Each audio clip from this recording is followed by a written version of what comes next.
না, নরিতে এখন আপাতত শুটিংয়ের পরে ও বাইরে আছেন আর ওকে নিয়ে প্ল্যানিং এখন আপাতত নেই। তবে আমাদের দর্শক যেহেতু ভালোবাসছে ওকে, অনেকে কাছে নিয়ে গেছে, আমরা চেষ্টা করবো পরবর্তী সময় নরি থেকে নিয়ে আমরা কাজ করবো। প্যাশন আছে কিনা এই ব্যাপারে বা ওর ভালো লাগছে কিনা? না, ডেফিনেটলি। আল্লাহ কি বলেন, ও আসলে আমাদের সবার থেকে আরও উৎসাহ ছিল কখন ক্যামেরা অন করবে, আমাদের ডাকতো এদিকে আসো ভাইয়া, কেন রেডি করছো, লেট করছো কেন, সারাটা মানে শুটিংয়ের সময় সারাদিন দুষ্টামি করতো। তবে স্পেশালি রাহিম ভাইকে আমি ধন্যবাদ দিব আরেকটি বিষয়ে, কারণ আমাদের শুটিং সেটে আছে না যে একদম ছোট বাচ্চা, নৈরিতা হোক বা আমার যিনি ছোট ভাইয়ের চরিত্রে যে অভিনয় করেছে বাবলু, খুব মজার একটা ক্যারেক্টার, এই বাচ্চাদেরকেও যেমন মানে মেনটেন করতে হয়েছে, তেমনি দিলারা জামান ম্যাম সেই একদম আমাদের সবচেয়ে সিনিয়র সিটিজেন যারা বা মানে সিনিয়র আর্টিস্ট, ওনাকেও খুব সুন্দর করে মেনটেন করতে মানে ম্যানেজ করা আছে না যে এত সিনিয়র একজন শিল্পী।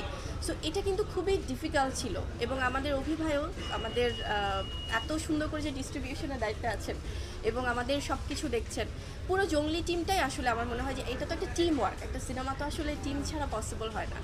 সো আপনাদের মাধ্যমে আসলে ধন্যবাদটা তো আমাদের কখনো ফর্মালি অফিসিয়ালি জানানো হয় না, যেহেতু আমরাই একটা পরিবার, কিন্তু আপনাদের যখন সামনাসামনি হয় তখন সুযোগটা হয়। So thank you.